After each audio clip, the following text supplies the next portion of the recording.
This Straight Talk Wireless 400 DFS Picks 2025 edition of the NASCAR Gambling Podcast here on the Sports Gambling Podcast Network is brought to you by our free bracket challenge. $2,000 winner take all. Enter today at sportsgamblingpodcast.com/bracket. Driver, start your engine!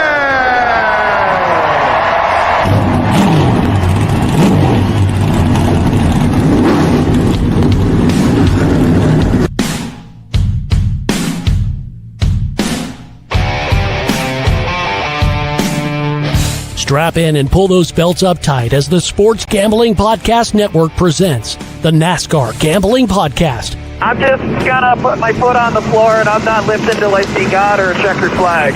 My man. With all the news and the best bets for your NASCAR weekend. We want to thank you tonight for these mighty machines that you brought before us. Thank you for the Dodges and the Toyotas. Thank you for the Fords. Lord, I want to thank you for my smoking hot wife tonight, Lisa. In Jesus' name, boogity, boogity, boogity. Now, here are your hosts, Rod Villagomez and Cody Zeeb.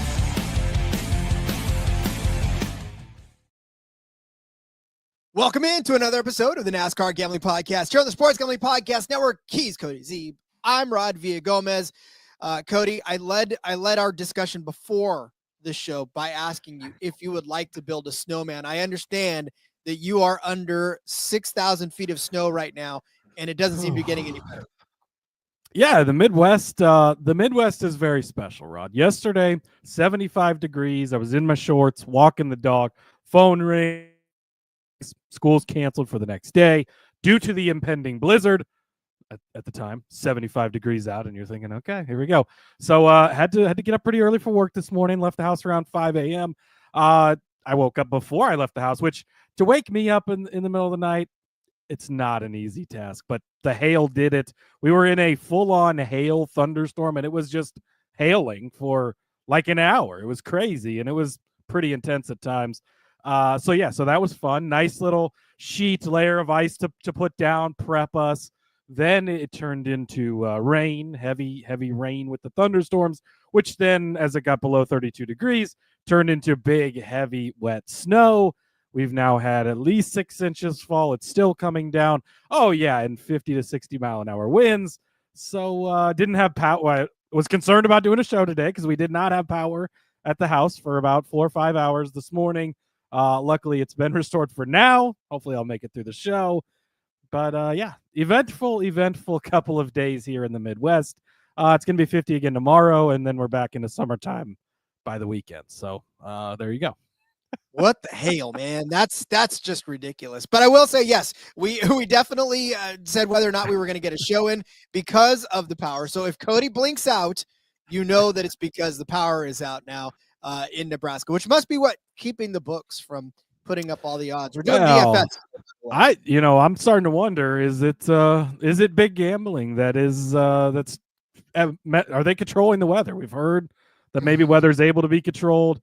They're not giving us odds, so we can't talk about Xfinity and trucks today because really all we have is outrights, a couple other things here and there, but not much. And then the snow, the power going out, like they're trying to keep us, Rod, away, but you can't keep us away. And we're here to talk DFS and Underdog instead. See, this is what happens. You zig, we zag. It's just the nature of the beast for the NASCAR Gambling Podcast. JDK checking in saying, afternoon, fellas. Afternoon, JDK. Dirty Rag wants to talk about it. Let's talk about it. Let's talk about it. Talking about all the racing stuff that we can talk about this fine day. And, we're going to talk DFS today. Obviously, like we said, there's no Xfinity and truck odds short of outrights. And, I mean, we can't talk Kyle Larson at minus 1 million for 45 minutes. So we're gonna. I bet we could if we tried to, but this is true. This is very true. DFS today, Underdog Picks as well for the Cup race. Obviously, we stopped doing all 3 series, but Cody has been very good about putting out shorts for our Underdog Picks as far as the Xfinity Series is concerned. But before we get to all that, I want to tell you can compete against the SGPN this March in our $75,000 winner-take-all college basketball survivor contest. March has never been this exciting, and not just because it's both of our birthday months, but because this other stuff's going on too, and you can win $75,000. You can enter now at splashsports.com/SGPN. That's splashsports.com/SGPN. Plus use promo code FINALS for a $10 bonus credit. How many times have you entered in that already? I think you can only do once, but still. Actually, no, that's the Splash Sports one. You can enter into that. I don't know if it's limited. You can definitely have more than one entry. I may or may not have more than one entry, Rod. I'd like to win $75,000. I tell you what, if you win $75,000, this show is going to another level, my friends. No, I love it. All right. Yes. Like we said, we are going to party in the city where the heat is on. We're going to Miami. Bienvenido a Miami. This is a race that normally is held in October with mega playoff implications. Today, or this weekend rather, it is going to be a spring race, and Cody hopes that they're going to make improvements to the track area to make this race good. Yeah, I think that's kind of been the thought is they've moved this race back up to March, which it's been previously. If you've been around a little while, it was the championship race for quite a while. And then it wasn't the championship race when they shifted to Phoenix. So they moved this race to the spring. Then they decided to put it back in the playoffs. So it's been back in the fall. But by moving it up to the spring this year, opens the door for we're not going to race there for hopefully a year and a half. The lights just flickered. So that's a good sign. They're still trying to get us, Rod. But we're not going to race there for a year and a half now, which gives them time to improve the facilities, kind of get some things up to snuff. And the thought going forward is that the championship race is going to begin to rotate every year starting next year. So you think Homestead hopefully slides right in there. And then we'll get some other tracks in the mix as well. But that seems to be common consensus on what the plan is. So hopefully they just don't touch the racing surface because, boy, it's produced some great racing lately. And I think we're in for a really, really fun weekend with all three series on the track. What's the best about it, though, is that you can pretty much run anywhere on this track. You can get close to you can rip the wall. You can stay down on the white line, and it produces speed enough for everybody to race in whatever groove they feel like. Yeah, and heavy tire wear, which we saw some tire wear last week for sure, but this will be to another degree, another level, which always makes it exciting. You're going to get strategy stuff in there. It's going to shift the track position around like we saw last week. It's mile and a halves have really produced lately. Homestead's always produced, it seems like, and this car's produced lately. So you mix all three of those things together, and we're in for another good one. Agreed. We are in for 267 laps around this 1.500 mile paved track for 400.500 miles around the Homestead-Miami Speedway in Homestead, Florida. Cody, lap leaders are going to be huge in this because we've seen guys lead upwards of 100 laps in this particular race. We'll talk about a couple of them coming up in our DFS picks, but yeah, you've got to identify those that you think are going to lead laps, because if you don't have them in your lineups, you are sunk. Yeah, absolutely. It's going to be, again, much like last week, laps led, fastest laps, which are going to coincide. Those are going to come together. Finishing positions obviously important along with your place differential like usual. Really looking back at what you went for last week, what you got last week, that's going to be kind of the key. And I think we are going to get some other players up there at times throughout the race, like we did last week, with some different leaders and some different people trying out some different stuff to find their way to the front of the field. So should keep the whole field pretty spicy. A spicy indie. I love a spicy race track. It's a beautiful thing. All right. Now that I've culturally appropriated the wrong ethnicity, I will turn it over to you as we start to build our DFS cards for the race. As always, we'll give you our high price, medium price, and low price drivers, racial innuendo free. And so we're just going to load you up with those and tell you who we think is the best drivers for. You can use all of them. You can use none of them. And I think in this case, you can pretty much plink an entire lineup out of what we're about to give you. So, Cody, who are we starting with as our price driver? Well, beginning of the show is going to kind of look a lot like it did last week, Rod. William Byron, he's in my lineup once again. He's near the top of the board, 10,500. Talked about him last week. He paid off. He started 8th for you, finished in 4th, 18th fastest laps, 10 laps led. You would have liked to see both those numbers be a little bigger, certainly. But I think there's not much of a question. He was the second best car on the day. 2, Kyle Larson didn't get his chance out front too much, but had a solid day for you. Scored 54.6 points. And he's a guy that I'm looking at. Talked about him on the betting episode yesterday. As far as the top 5 bet, which actually we didn't have a number at the time, but came out at plus 125, which I really love, and we'll be betting that also.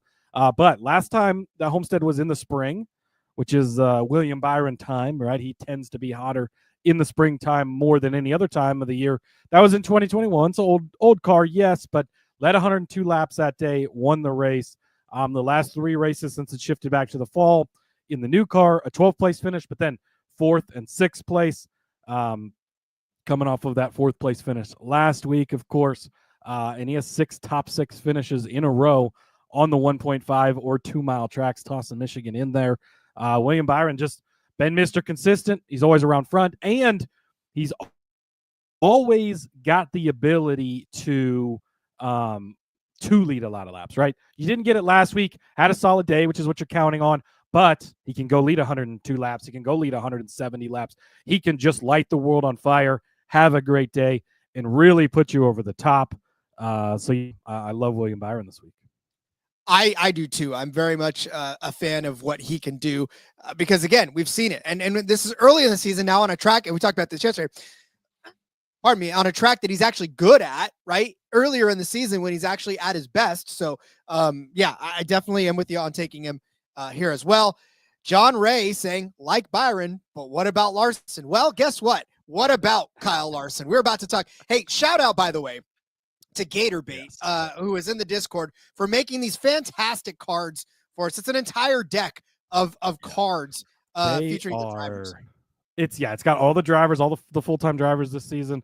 It is a hell of a deck. It looks super sweet. I've got mine over here. So shout out to him for sending us those. We greatly appreciate it. Yeah, it's so definitely clean. But what about Larson? Here's the thing about Kyle Larson, okay? Kyle Larson, I'm going to suggest that this is me giving you guys permission to go to the top of the board, because a lot of people are going to look at him at $11,000 and go, oh, it's Kyle Larson. He's so expensive, and I don't know what we're going to get from him, because over the last couple of seasons on this track, it actually hasn't been all that good for Kyle Larson as far as DFS is concerned, as total points. He got 24 points last year in this race as far as DraftKings points were concerned. At 11,024 is not something you want out of all of that. And then in the 2023 race, he actually only got you 19 points because he started 5th and ended up 34th, right? He led 96 laps. Great. But his finishing positions were huge to the point where it wasn't going to be profitable for you to put him in your lineups. Now you go to 2022, he got you 147.8 points. He led 199 laps in that one, 109 fast laps, started 5th, finished 1st in that race. So the thing about Kyle Larson, he's probably going to be a little popular among the people that think the fact that he's going to be running all 3 races this weekend. He's going to be running trucks, Xfinity, and that's a lot of laps around run track. So you want to get comfortable on a track around what might be his best track. That's what I'm saying. Around what might be his best track, you're gonna want to have a piece of him. And I know, again, a lot of people are not going to want to, because they're going to look at his last couple of races and go, but in 11 starts, he's got 5 top 10 finishes, 5 top 5 finishes, and a win. And that win actually came, like I said, in 2022, but in 2021, he finished in 4th place in this race. He had a 3rd place finish, a 2nd place finish, and a 5th place finish in the 42 car. He has led the most laps among active drivers on this track. 626 laps led to 470 for Kyle Busch. So you want to talk about guys that can motor around this track and lead laps? That's Kyle Larson. Well, Kyle Busch too, but Kyle Larson, 96 laps, like I said, in 2023, 199, 145 in that 2017 race, 132 in that 2016 race. I know it's scary. I know he's expensive, but I got to tell you, if he actually does what he's supposed to do this weekend, and he's been in a shell over the last few weeks, right? We're kind of wondering where Kyle Larson has gone. Yeah, he looked good in spots, and he's been in contention, but like, it just feels like this has not been the start to the season that Kyle Larson wants. So this is a good track to get it done. We're early enough in the season to where he can start building himself some nice momentum. And I absolutely love Kyle Larson. It's okay for you to play him at $11,000 this week. I mean, he was the best car last week. I don't think that's much of a question. Now he only got you 61 laps led, 40 fastest laps, which is still a great day, but you had higher hopes, of course. Larson, it's the same thing as just about any other week. He could go out and score you 1 billion points, or he could stuff the car into the tire barriers going on to pit road and have a rough day, right? You get both sides of it, but he's going to be a very popular play. Likely he's going to start well. He's probably going to win the truck race. He's probably going to win the Xfinity race. You're going to be going into Sunday thinking, holy shit, he's tearing up the weekend. And so, yeah, it's you can't say anything bad about him at this track, especially he's so good at this track in particular. It's just, when he doesn't mess it up, which we see a lot with the guys like Ty Majeski, we see a lot with guys like Justin Allgaier. But when he hits certainly, and I think that he is a good play. Well, and so this is not for the people that are like, Rod, it doesn't take a genius to suggest the most expensive guy on the board. No, but there's people who are on a fence that are like, do I use him or do I not? That's for you guys who are trying to sit here and debate whether or not to use it. I feel confident using him, so I think you should feel confident using it. If you're already going to use Kyle Larson, you think I'm an idiot for suggesting the most expensive guy on the board, then it's not for you, all right? No, it's for the person on the if you could pick one track like all year, right, going into the year, where should you use Kyle Larson at? You can only pick one place. It's Homestead easily. This is his best track. Wow, I'm just really thrown off by this comment. Larson hasn't shown it to me in Cup racing. Bell doing 3 in a row was that okay? Bell doing 3 in a row certainly was great. I don't know if you've watched Kyle Larson over the years. Nobody has more wins than he does in the next gen car. Most recent 10 race winner. Really could win just about anywhere except for super speedways. He's pretty good. The recency bias can be strong sometimes. I know he hasn't won a race this year, but Larson is just fine. But yeah, there's always that risk of he can go overboard, and at times he does. But he's certainly the greatest driver in the NASCAR Cup Series right now, the best driver in the world, in my opinion. And I think that he is a great play this weekend. Agreed. Jessica checking in saying, good afternoon, guys. Good afternoon, Jessica. Sorry, no trucks today. We're working on that for sure. We're going to back tomorrow. Needle the books a little bit and get them to get there. Yeah. Bell certainly is a guy too. Like I get being tired of Larson and the talk because he gets talked up, but it's because he is the most talented race car driver actively in the world right now. You put him in anything, he does great. He's tearing it up all the time. I think he's going to show us that this weekend, especially. He could easily sweep the weekend Kyle Busch style, win all 3 races, and kind of shift that conversation. And sometimes he steps overboard and makes the mistakes, but he is that guy. Bell, Reddick, they are a very, very close second, third in either order. But yeah, Larson is that guy, and I think that he's a great play this weekend, especially at his best track.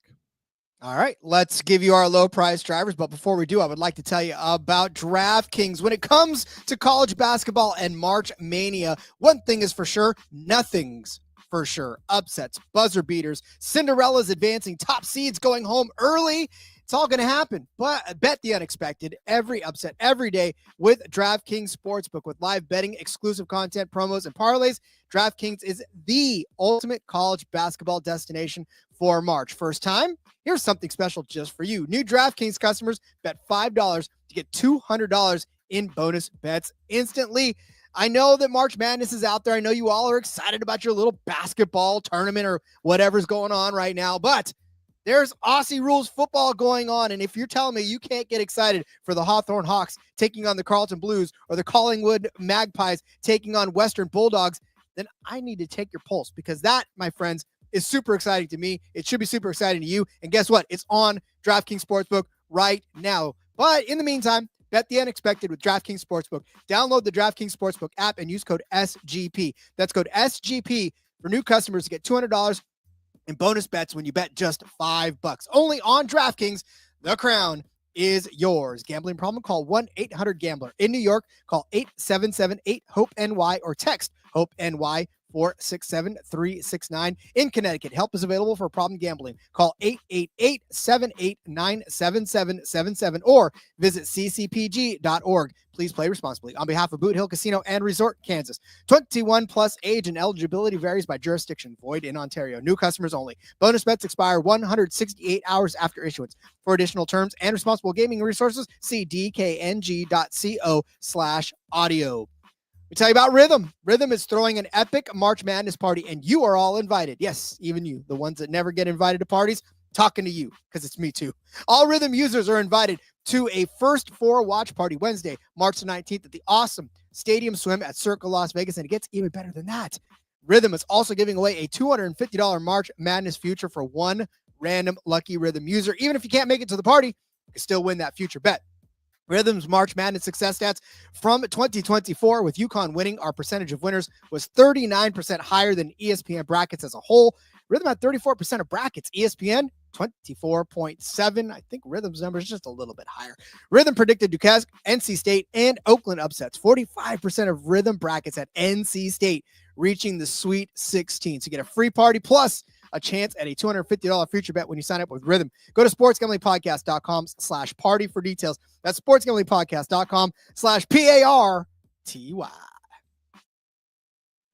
Love me a good party. I love me a good party when there's drinks and all that good stuff involved. So color me in for, I wish I could be there for that one.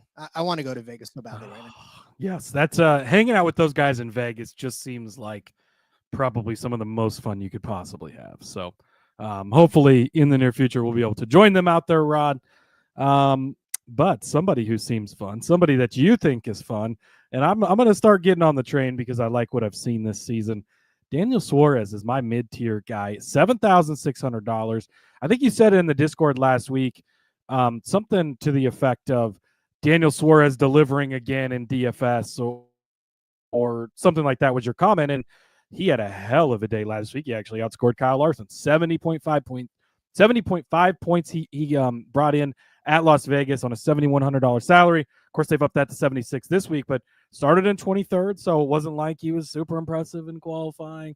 Although I think 23rd was what they had talked about on Door Bumper Clear was only 0.2 off the leaders, so not crazy there. But finished second place, led 12 laps in the process, 10 of the fastest laps he laid down. A great day from Daniel Suarez. And really, we've kind of just seen it from him this season. He's come in. He's heard the talk, right? He knows. Pitbull's out. Pitbull seemed like kind of his biggest tie to Trackhouse. He was re-signed on a 1-year deal, so his seat is hot. Connor Zilic is the next coming, the next big thing. I think that he's probably going to be in the 99 car next year. Daniel Suarez, kind of like a Kyle Busch, maybe racing for a job, and even more too, he doesn't have the name and past that Kyle Busch has to bring with him, right? He's got to go out there and prove it, and he's been doing it. He's proved it to me so far this season with some really good races. Pretty good day at Phoenix 2 weeks ago with 27.9 points. Had a rough day at Coda, but road course is what it is. Great day at the 500, of course, as well. But last 2 weeks is what I'm really looking at as he's kind of delivered, and I like that. Go back and look what's he done at Homestead-Miami. 16th place last year after starting in 23rd. Again, that's a pretty solid DFS day for a guy at 7,600. Oh, and he's got a ceiling of 70.5 like he got for you last week. You really like to see that. 16th at Homestead last year, not good enough for you. Well, how about 2023? 16th at Homestead, another good run that day, right? 2022, a 10th place finish. You go back to the old car in the spring. Actually led a lap that day and finished 15th after starting in 21st. So he's had some good runs there. Back in the Stewart-Haas car, he had a 14th place finish in 2019 there. So been a good track for Suarez. He seems to be clicking right now. He seems to understand the pressure that is behind him. He's feeling the heat in the seat, and he's turning it into results, and he's been impressive the last couple of weeks. So I'm going to continue to ride that momentum. Give me Mr. Suarez, 7,600.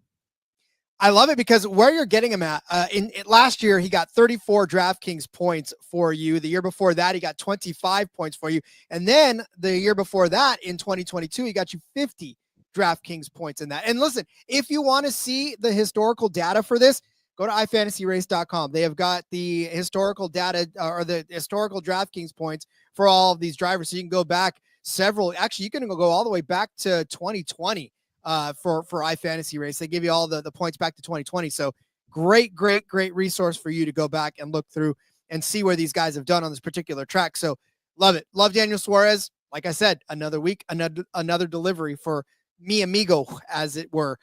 All right, I'm going to drop a little bit lower, and I'm going to take AJ Allmendinger. Talked about him a lot in the betting episode as far as wanting to take his top 5 because the dude practically lives there. And in fact, if you went and saw his top 5 number, what did I say? His top 5 was at 8-1 in certain cases, and then his top 10 was at plus 250 on a couple of the books. So really, really solid numbers for you to go bet that if you want. But in this case, I'm going to take him for DFS because this dude has been absolutely lights out on this track for DFS purposes.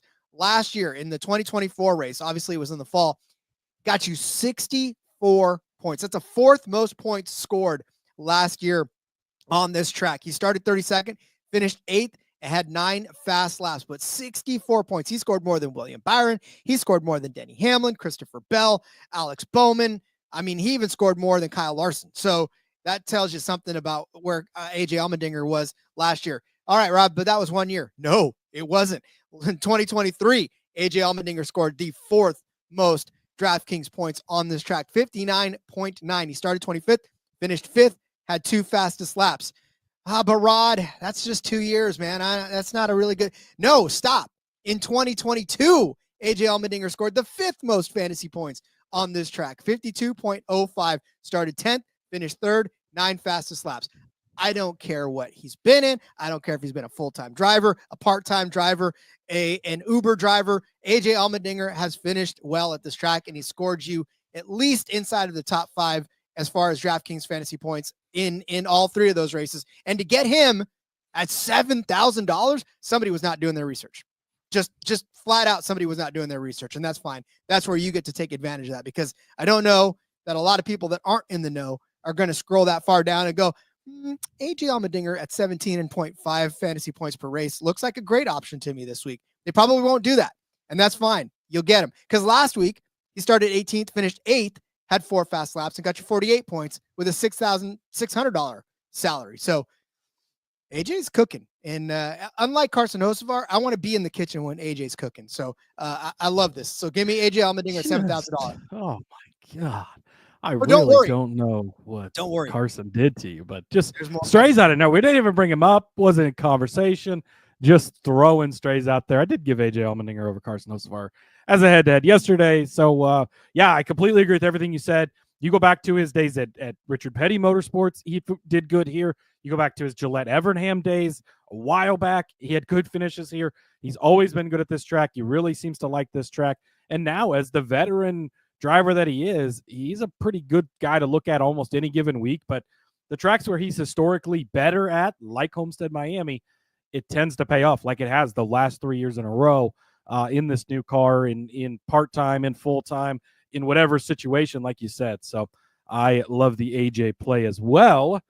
All right, Rod, should we dip over to our low-tier drivers? Let's save folks some money, shall we? Let's save some money. You got to get those William Byrons, those Kyle Larsons in your lineup, so we got to save money. Let's do so with Noah Gragson, 6,600. This is my guy this week, calling my shot on Gragson. Ran the car lift on him yesterday in the betting episode. I love Noah Gragson this week. 2 starts here in the Cup Series. They've both been in interesting scenarios, right? 22 in the 48, filling in for Alex Bowman, 25th place, not a good run. Hendrick car, you're like, oh, whatever. But it's really, it's hard to judge those types of races. You're filling in, you're in somebody else's car.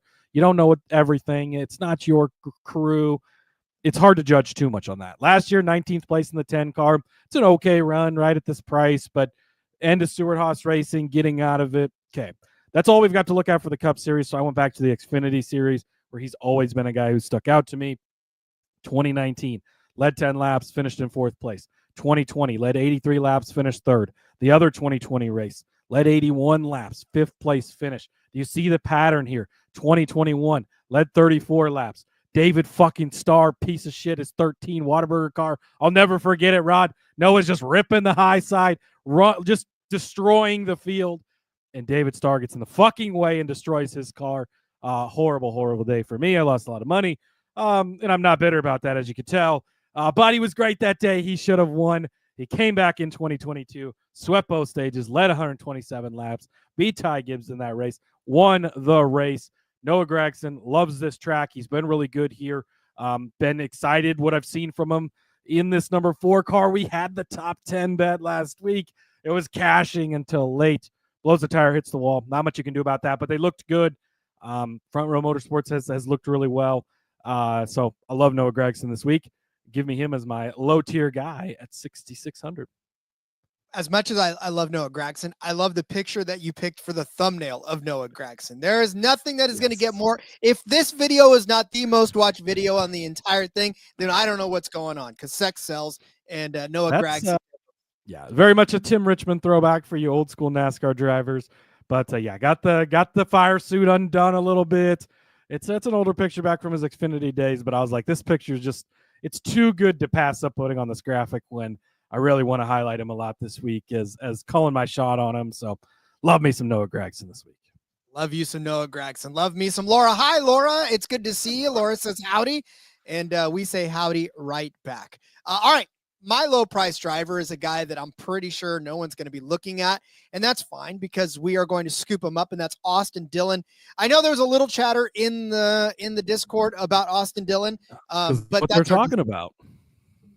But that's because our guys are smart in there, and gals definitely love our Discord family. So Austin Dillon, $6,300. You go back historically, like I said, through the DraftKings points for Austin Dillon last year, 22.45. I know that doesn't seem like a hell of a lot, but when we're talking close to 4 times what you're paying for him in $6,300 world, I'll take that. As he scored more than guys like Bubba Wallace, more than Joey Logano, more than Martin Truex in that race, more than Ross Chastain, Kyle Busch, Ty Gibbs. Like, there's a lot of guys that he scored better than in that race. And so 22.5 may not seem like much, but we'll take that. Although in 2023, he scores 31.8 fantasy points on this particular track. Started 6th, finished 10th with 4 fast laps. He was the 14th highest driver on the slate for the 2023 race. And then in 2022, all of a sudden he comes up and he scores the second most fantasy points on the day, 68.45, starts 32nd, finished 4th. That's a huge jump in the place differential, and 1 fast lap. So 6,300 for the secret weapon that is Austin Dillon. JDK loves the 83 pick. I know, but you were the one that brought it up in the Discord, but I was like, okay, great betting. But boy, for DFS, he is just like a bullet machine. If he can get going and have a really solid day like he did the last few times on this track, then he is going to unlock a huge potential for you. And look at Austin Dillon, 18.8 fantasy points per race so far this season. Kind of hard to feel like you get a real read on what he's capable of this season, given that it's been super speedway, road course, and then the short flat, and now you finally get to a normal 1.5 mile track in Las Vegas, and he loses you a point. So that's really what I'm hoping that everybody looks at and goes, ugh, I'm not going to play Austin Dillon, but forget that he's really good at Homestead-Miami and that he's going to be able to get you at least like the floor of 23, 24 points in that range. So love it. Yeah, I love it too. Dirty Reg checking in too. Doesn't understand the DFS side of things much, but he never bet either Dillon, bro. They haven't shown him much yet. And he was mentioning it earlier, newer to the series and learning on it. So this is a good spot to just kind of bring it up, right? Because we have a lot of listeners that maybe are newer to it or haven't been doing DFS for years, like maybe we have. And so it's a combination of, you can't just go in and pick the 6 best guys, because everything is salaried out. And so we talk about the salaries and give the different tiers, and you want to look for different things. And depending on what type of contest you're going in, you want to approach things differently. If it's a cash game, you're just playing against a couple friends, you want to go with more safer picks in a general sense. And these bigger GPPs where you're trying to win a big guaranteed prize pool, right? That's what GPP stands for. You want to kind of get different and try and find some outliers and get on somebody that maybe not everybody's going to be on, and find the guy who can have a 70-point day like Daniel Suarez did last week, because that's not normal for where he's priced at. And, Austin Dillon, I don't think anybody's going to say he's a great driver, but he's a solid driver and a veteran at this point. He's the type of guy, don't be surprised if he just randomly pops up and wins a race suddenly, because he did it last year at Richmond, right? And yeah, sure, he wrecked some guys, but prior to that, he was well on his way to winning that race. He was dominating it late, and it's hard to pinpoint when he's going to do it because it is random, and he's just randomly won different races and big races throughout his career. But he shows up and has good days, and this is a track that he's been really good at, and that's why we highlight, right? He's not a guy we talk about most weeks, and we'll pick him here and there and kind of have our spots. But for the price you're getting him at, whether it's on the betting side, whether it's on the fantasy side, he can go off here. I'm not saying he's gonna, right? That's, if we knew who was gonna, we'd probably be a lot richer. But that's all right. So, but trying to project it, he certainly is a guy who could go off this week. You've seen enough out of him, and in the RCR camp, they've had some good cars between him and Busch. So yeah, let's just wanted to touch on that. And again, he says thanks. Love to learn more about DFS. It's a lot of fun. Go, and you can go like on DraftKings. There's free contests that just to practice. Just go practice. Like, try it out. Try some different strategies. There's little 10-cent contests. Like, you don't have to be heavily invested in it. And go enter a bunch of free contests or a bunch of 10-cent contests and kind of see. And you can look then at other people's lineups and who won the contest and what did they do? What strategy did they do and use, and how did it work for them? It's a ton of fun.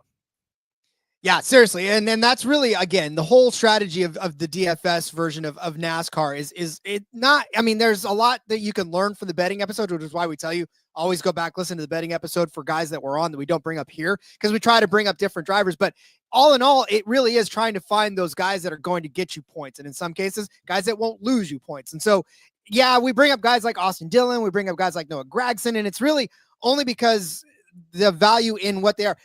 Are we bringing them up for a top 10 bet? Austin Dillon? No. But if he can finish top 15 after starting somewhere in the 30s, well, that's going to get you some pretty decent place differential, and it's going to give him a good DFS play. So that's what we talk about when we talk about DFS.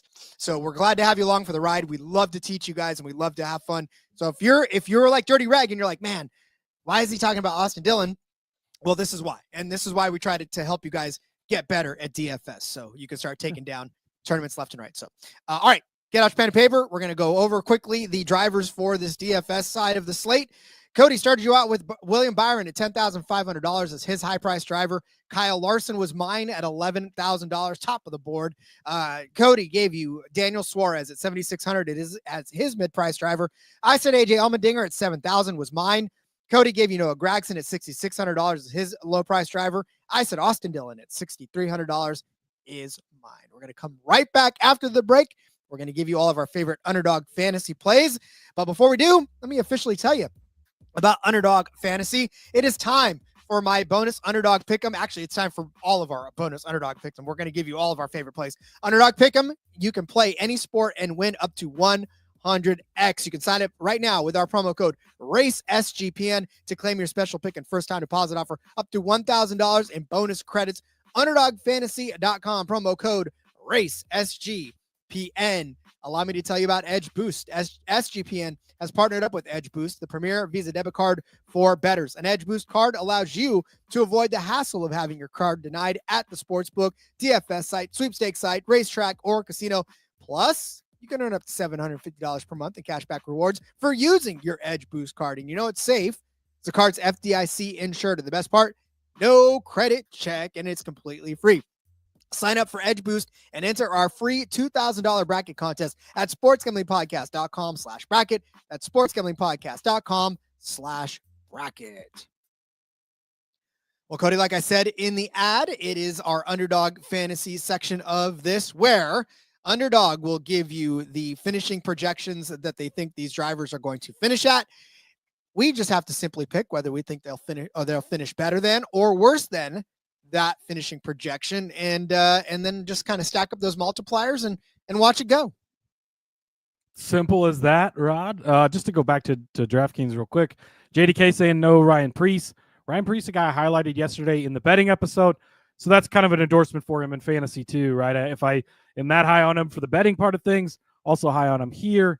Again, we're limiting ourselves to picking so many drivers, so didn't highlight him on today's show, but I do think that he is a great choice as well. someone I think is a great choice as we switch over to the underdog side of things. Of course, Rod, like you mentioned, pick better or worse. Where do they finish? Simple as that. And a guy that you can rely on to finish better than pretty much every week, it's Chase Elliott. 9.5 is where they've got his projection at. So just to finish inside of the top 9, I love it. Chase Elliott is a guy that we can just rely on each and every single week to be in the mix, to have a chance. And that's exactly what you're looking for. And that's really all that you're looking for. So 5th place finish for him last season in this race. By the way, he led 81 laps, finished 3rd in stage 1, 2nd in stage 2. So you're looking for a bit of a sneaky DFS play, maybe even a bet this week.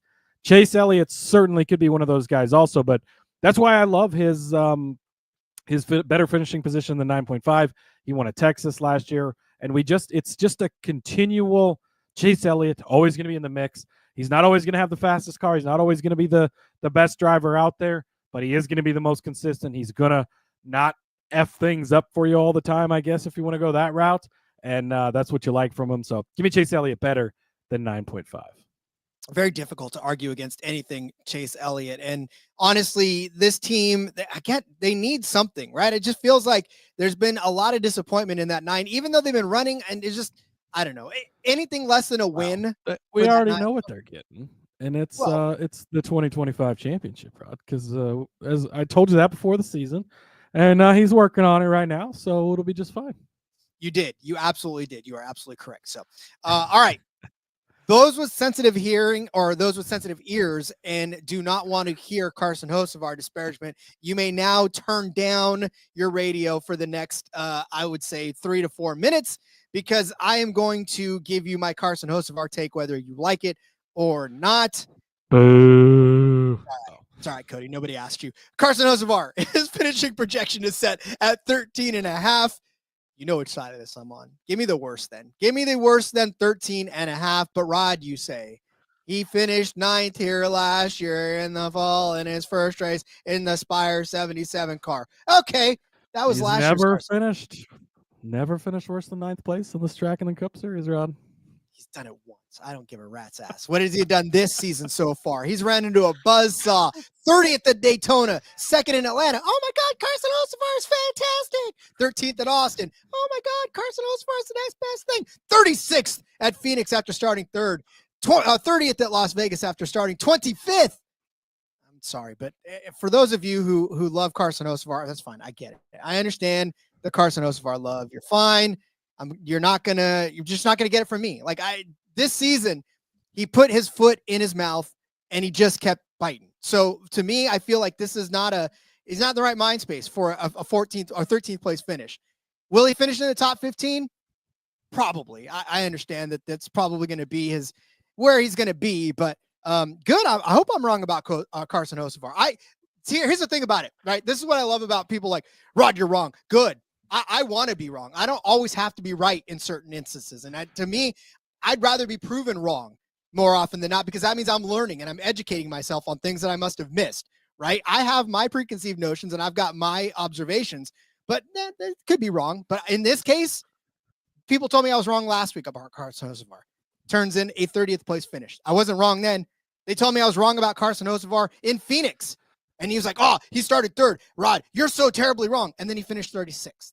So okay, I could have been wrong both of those weeks too. But I'm just saying right now, where I'm looking at, what I'm seeing, I don't think Carson Hocevar is going to be a top 13 car. Top 15? Yeah, okay. That's fine, but not top 13. So give me Carson Hocevar worse than 13.5. All right, my next pick, Carson Hocevar, better than 13.5. Oh, wait. That's not. Hey, we've done that before. So. We have done that before. It is somebody better than 13.5, but not Carson Hocevar. It's Bubba Wallace, Rod. I saw everything I needed to see last week. Let's fucking go. Bubba Wallace, 23.11. We're back on 1.5 miles. I'm so fucking excited for this. If you're newer to NASCAR, of course, Reg 22 is in the chat there. Dirty Reg. He's newer to NASCAR. You might not remember. You might not know. 23.11. Tyler Reddick, Bubba Wallace, Denny Hamlin, the owner, of course. These were the guys in 1.5 miles. And we made so much money at betting Bubba, top 5 to wins, all these things on 1.5 miles. And we saw it last week. It was back. You look at his results, not back. It was a bad result. He got caught up in a wreck. Pit strategy put him in a bad spot. Got squeezed in the wreck. Things happen. That's out of your control, right? But he was up front for a while. He was battling. That black Toyota that I kept thinking was Tyler Reddick was not. It was Bubba Wallace and looked really, really good. That is all that I need to be back on. You kind of look at the results over the last, 18th here last year. Not bad for where they were sitting at the time. 6th place here in 23. That's back when we were doing good a mile and a half. That's what we're going to get out of Bubba Wallace. Even in the Richard Petty car back in 2020, a 13th place finish for him here. You go back and you look through the mile and a half results last year, not that good, right? That's when they seem to start to miss something or lost something. They found it last week. I was happy to see it. All in on Bubba Wallace this week. Give me him better than 13.5. Love it. Absolutely love it. God, I want to keep going about Hocevar because I want to. I'm fixated on Hocevar, Rod. Today, I guess I am. Boy, I get that he whatever, but did he really do anything to deserve this much hate? My goodness. No, but then again, see, and like Dirty Reg says, I don't want to get all hyped about one guy because it just doesn't need that. He doesn't deserve the hype. 6 top 10 finishes in 36 races last season. 1 top 5. His average finishing position was 18.3. Oh, he's a young rookie, Rod. Give the man a little time. He's about shown Ty what Gibbs? we need. Was I wrong about Ty Gibbs? In the grand scheme of things, the big picture, the long term, yes, you were wrong because he's going to be fine. You're currently right. Sure. It's going to change. Give it a little bit more time. We're almost there. And I'll be ready to say when it's time. But all right, Chase Briscoe, my next guy. His finishing position set at 12.5. We're going to roll with the company line and take Chase Briscoe. Disclaimer, this is not Cody making this pick, although I endorse it. Oh, good. One that you can finally endorse. I feel like this week has been all Xfinity and trucks, Cody. It hasn't been anything. We haven't even done those yet. I know we're not there yet, but Chase Briscoe finishing position set at 12.5. I'm going to go ahead and take the worst then in this instance. He's only finished better than once on this entire track. That was last year where he finished 12th, just one spot above it. Look, man, Chase Briscoe in this 19, everybody wanted him to be the second coming of Martin Truex Jr. Everybody wanted him to be fantastic and well.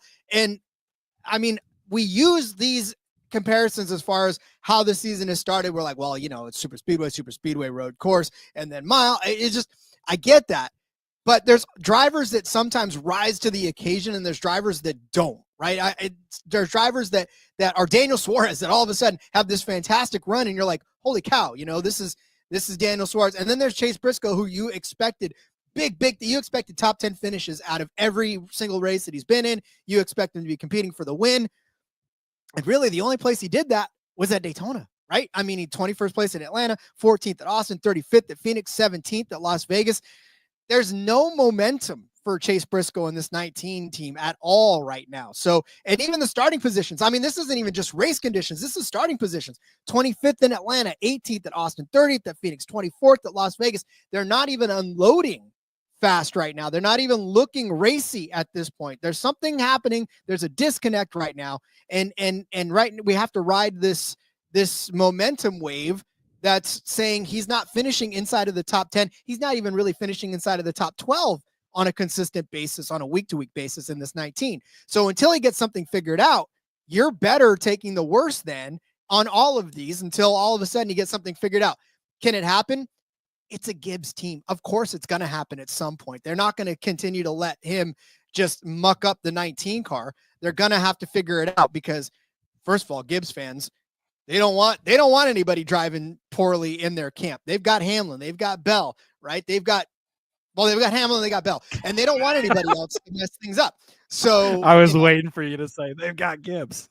No, I mean, they are Gibbs, but Chase Briscoe, 12.5. I just don't see that in there. It's not in the cards for him. And then on this particular track, like I said, he's only done it once, 17th, 36th, 18th.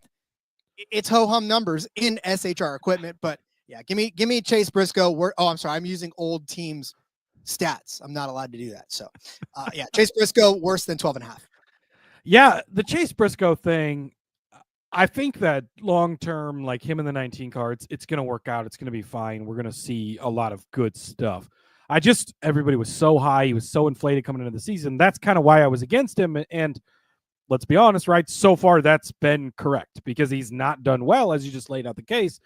Down the road, we're going to get our opportunity, right? And I sort of hope that we kind of keep getting even more of these where he doesn't do very good and he keeps sliding down the board, and then we're going to get our chance to jump on him. He's going to show up and have a good day because it's inevitable that he's going to have some great days with JGR this season, and they're going to happen. But until they do, you kind of got to fade him. And honestly, I sort of started to like some numbers I saw on him this week, Rod, and I was like, this might be it. This might be the week that I bet on Chase Briscoe.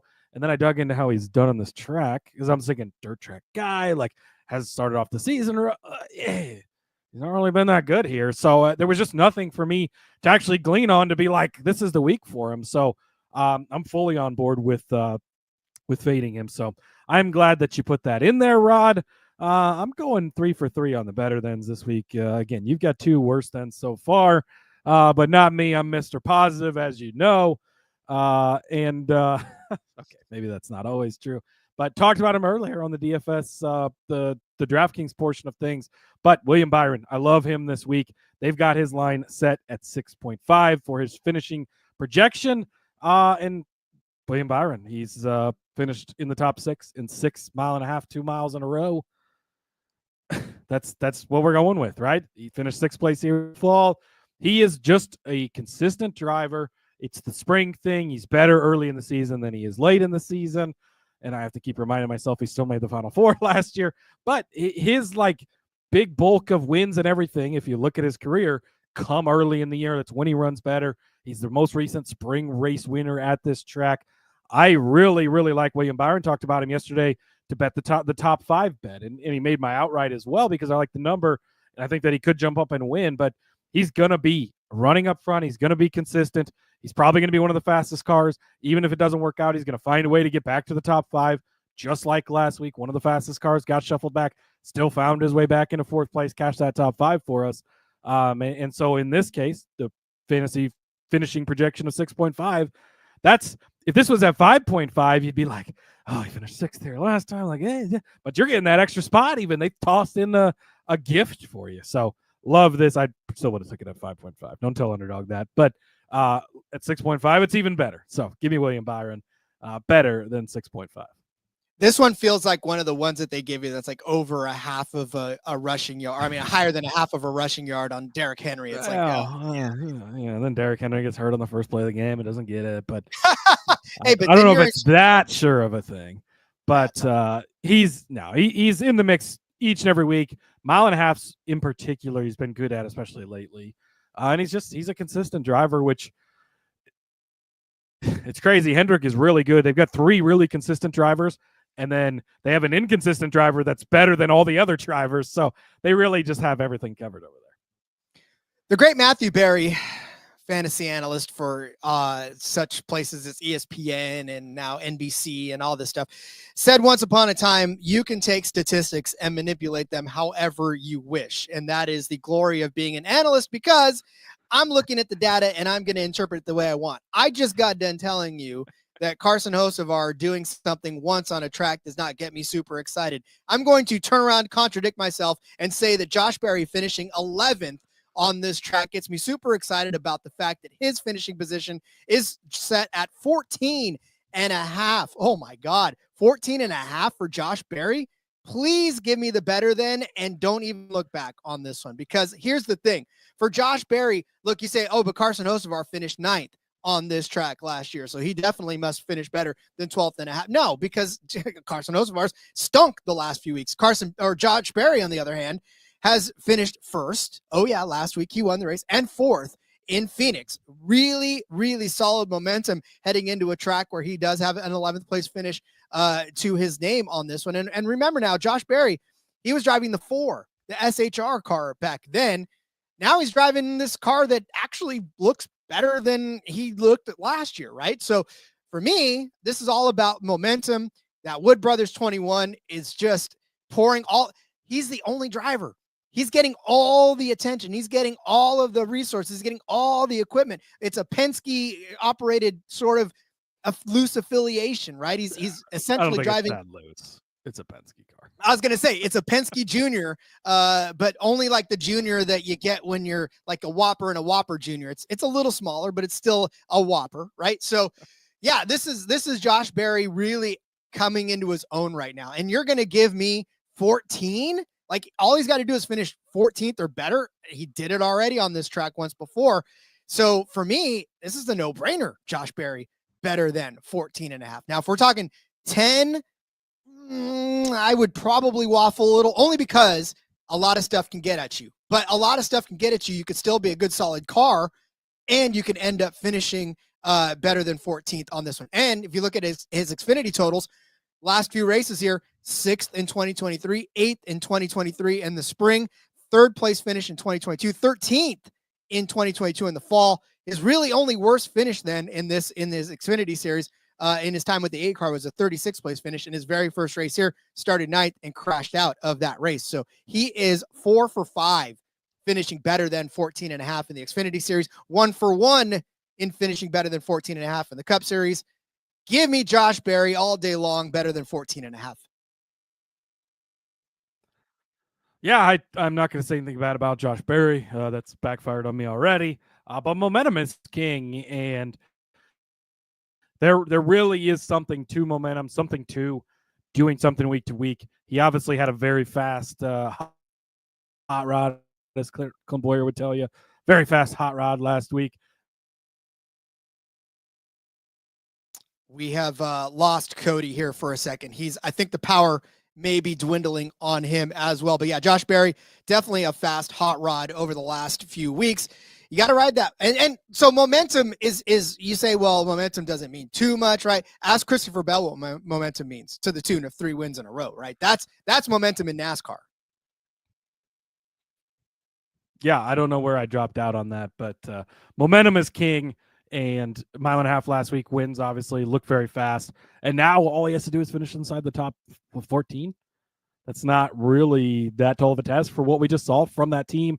And they're riding on top of the world right now. They got nothing to lose almost at this point. He can just relax and go for it, which can be a dangerous thing for a rookie, yes, but or not rookie. I mean, rookie last year, but veteran driver as far as race car driver goes.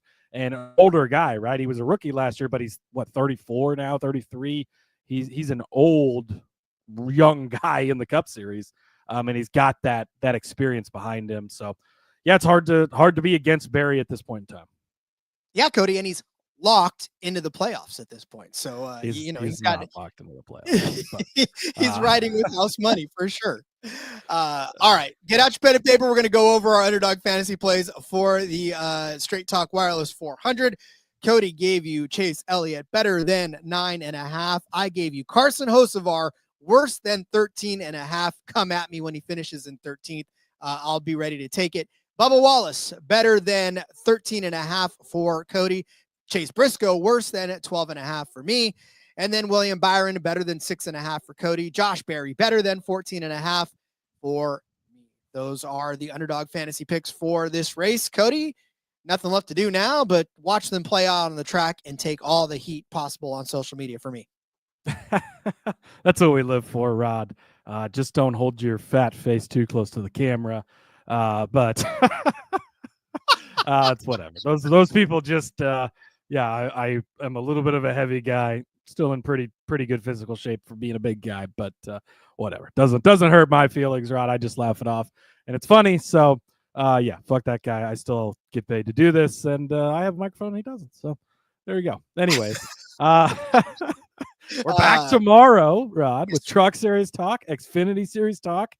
Doing things a little bit different in order this week because of, again, books are just being hesitant on stuff. I don't know what the deal is, who's sleeping. Maybe they have a blizzard to deal with too. I don't know, but we'll be back with picks for those tomorrow. So excited about that. But good luck on your fantasy stuff this weekend, Rod. You can follow me over on the X at Husker_Zeeb.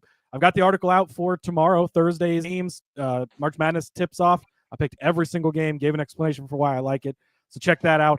Tons and tons of other stuff out there. So check it all out. We'll see you guys tomorrow. Cody never sleeps, ever. I've texted him at like 3 in the morning.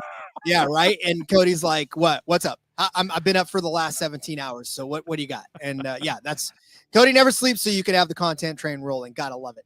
Follow me on Twitter at RJ Villagomez. Link in the about everything I got going on, whether it's here, whether it is in between media. Make sure you check out Seth and Elliot as they break down some Miami for you as well. And yeah, we'll be back tomorrow with Xfinity and trucks. So in the meantime, love you all. See you soon. And let's go racing and let it ride.